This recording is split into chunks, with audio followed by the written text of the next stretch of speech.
I was watching a press conference with the Taliban from Kabul, and it was being taken by some broadcasters, in fact, many broadcasters all over the world. And I wondered to myself, are we legitimising the Taliban by allowing them to have that news conference and to say what they were saying? And it did slightly bother me. Well, I suppose one school of thought is that if Boris Johnson doesn't as yet want to recognise them, and governments around the West don't want to recognise them, maybe we are legitimising them.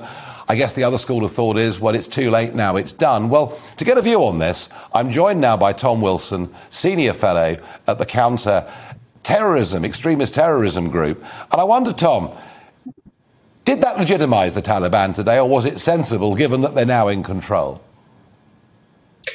I think it's quite reasonable that the media might want to show a clip, broadcast some of that press conference. It was clearly a historically important moment, but we should all be very wide-eyed and have our eyes wide open about the fact that the Taliban are showing a particular face, a faux moderate side of themselves, and it's incumbent upon journalists that when they inform the public by showing clips of those sorts of press conferences, that they also explain to the public that Islamists and jihadists have a long record of saying one thing when speaking to the West and doing something quite different and far more worse in practice. I think that's absolutely essential, particularly because of the fact that, as your previous guests have spoken about, there are people in this country who are very pleased about the fact the Taliban have taken over. They openly have been celebrating it on social media.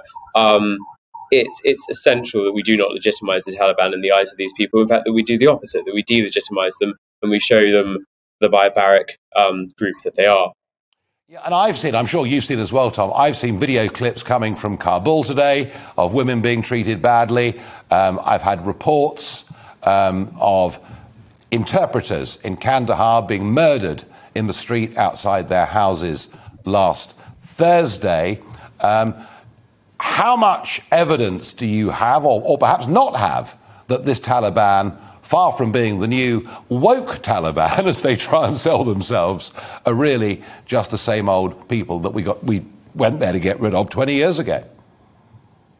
The Taliban have already been in control of areas of Afghanistan where I think they've shown just how brutal they are. And it's absurd that people in Western governments and spokespeople for Western governments have been saying things like they call upon the Taliban to have an inclusive and representative government and to involve women or to respect human rights, because we know that they're not going to do that. To even speak about them in such a way, I think, does give them an air of legitimacy, to pretend that they care about such things when evidently they clearly don't. And again, because of the security threat that we have in this country, we don't want to encourage people to be travelling there and to think this is a country they might want to go and live in. So we have to go to the greatest lengths that we can to expose, with the footage that's coming out, with the stories from people which are horrific, to make sure that young Muslim people here in this country hear about that and realise that's not a society they want to be part of or to replicate here in the West in any way.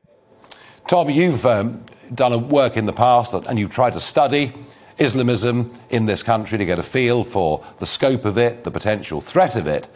I'm asking GBNews viewers this evening whether they're worried, whether there could be a rise in domestic terrorism as a result of what's happened in the last few days in Afghanistan. How do you feel about that question? Absolutely. I mean, I would remind people that in 2017, obviously, we saw a spate of attacks, and a very small one that went not particularly reported was by a guy who was actually a Taliban-trained bomb maker. In the spring of 2017, he attempted to carry out a knife attack near Downing Street on Whitehall. So we've already seen that things like that can happen. I can't think of an instance where jihadists have taken control of territory and where there haven't then been training camps or people who have travelled from the West and then travelled back. The government needs to use the full range of powers it has to prevent people from returning or to keep them in prison if any of them do find their way back. And new powers do now exist since 2019 to try and deal with what we saw with ISIS. The government can designate particular territories as criminal to travel to for terrorist purposes.